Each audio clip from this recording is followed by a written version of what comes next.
上帝的心思意念，哥林多前書2章5節，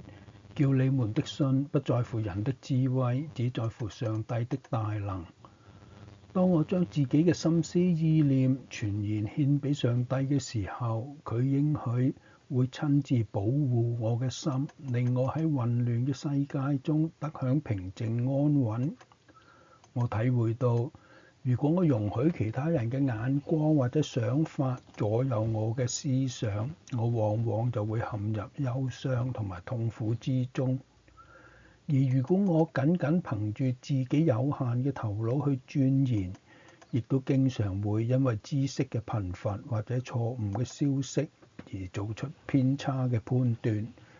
現在我學習以基督嘅心為心，當我俾上帝嘅思想取代我原有嘅成見同埋理性嘅時候，我發現內心擁有一種超然嘅平安，思緒就變得有條有理。我開始能夠確切咁分辨是非對錯，同埋清楚乜嘢先至係合適嘅行動。正如我嘅身體靠住聖靈得到力量，我嘅靈魂亦都需要靠住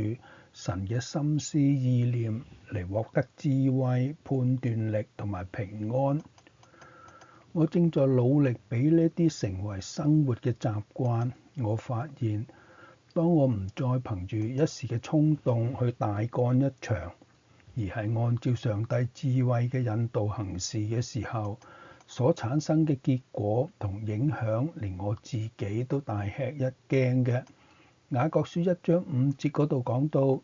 上帝曾經應許，如果我哋中間有缺少智慧嘅，就應當求嗰位厚賜予眾人，亦都唔斥責人嘅上帝。佢並冇撇低我哋，俾我哋好似一艘冇人嘅掌舵即將沉沒嘅小船喺海中去掙扎。相反地，佢照住我哋嘅需要，慷慨咁將佢思考嘅能力分享俾我，滿足我靈魂深處嘅渴求。當我喺生活中真實按照神嘅心意去指引行事，我亦都必定能夠享受嗰份應許嘅福分。奇妙嘅事情正在等住我去經歷。我現在所嘗到嘅不過係冰山嘅一角。上帝嘅心思意念深不可測，呢個智慧之井其深無比。我願揚帆出發，